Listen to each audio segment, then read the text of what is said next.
Alright, so let's talk about graphing equations in slope-intercept form, which is my personal favorite one because it's easy to read, easy to see, it's the most basic way to graph a line. So, first thing we have to do is identify parts of slope-intercept form. So I know we've talked about this in the past, but your y equals mx plus b is slope-intercept form. Your m is your slope, and the b is your y-intercept.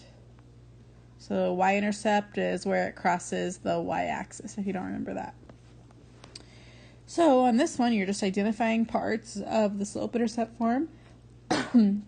Your slope is, on this one, going to just be the 3. And your y-intercept is a positive 4, so it's just 4. That easy. Okay, this one is a little bit trickier. You can break this apart as y equals 2x plus 2 plus 6 over 2. I said 2x plus 2, I meant 2x divided by 2, which equals to y equals x plus 3. So then this is your actual equation. I know this is in slope-intercept form, but really it's not. So I would try to break it apart so that way you can see each piece. The slope in this one is 1, and your y-intercept is positive 3. So there's that. This one is a little bit trickier. So you are obviously not in slope-intercept form, you're in standard form. So what you have to do is to solve and get the y by itself in order for it to be in slope-intercept form. So how I'm going to do that is I'm going to subtract 2x from both sides. So then I have negative 4y equals negative 2x plus 16. The y is still not by itself, so then I am going to divide both sides by negative 4. And just like that last problem, I had to divide the whole thing by negative 4. So those cancel, and I have y equals, I'm going to go ahead and break it apart right now just to kind of save us a step. Negative 2x over negative 4. And then also 16 divided by negative 4, which that works out to be y equals negative 2 divided by negative 4 is going to be positive 1/2 x. 16 divided by negative 4 is going to be negative 4.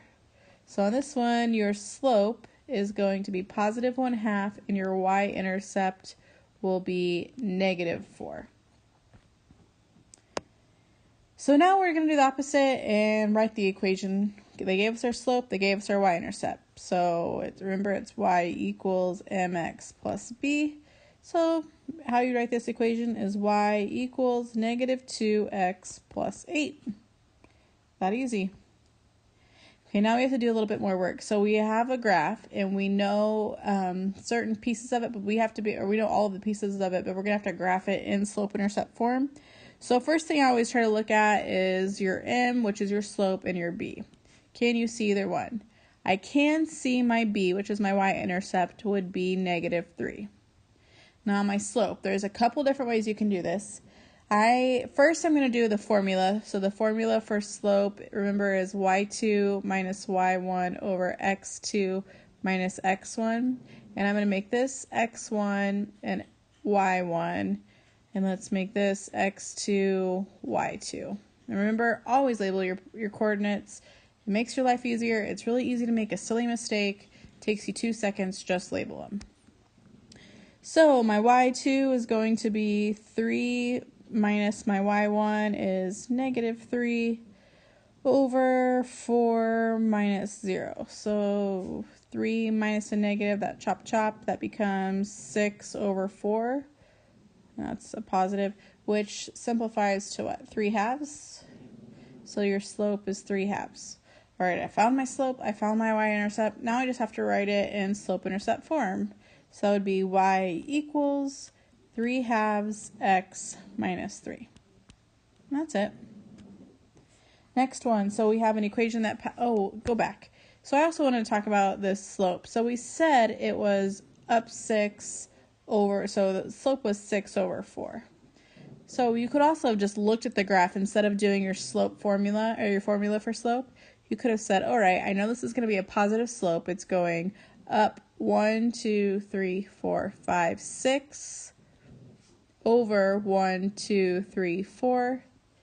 And so you know the rise is 6 and the run is 4, and then that simplifies to 3/2. So if you did it that way, that's perfectly fine. On this next problem, you're not going to be able to do that because there is no graph, but if you do that, I am perfectly okay with you doing that. Okay, so now this is, so let's talk about this. We need our slope and we need our y-intercept. So on a y-intercept, that is when your x value equals 0. So look at this right here. Your x value on your slope-intercept, or your y-intercept, excuse me, was x equals 0, -3. So then, we know right off the bat this is going to be our y-intercept because x equals 0. So our slope is -3. If you didn't know that, you could connect the dots on a graph and draw a line through it to be able to see that way. But we were lucky enough this time that it was given to us. So now we have to find our slope. So we have y2 minus y1 over x2 minus x1. This looks like the exact same graph, or exact same points as last time.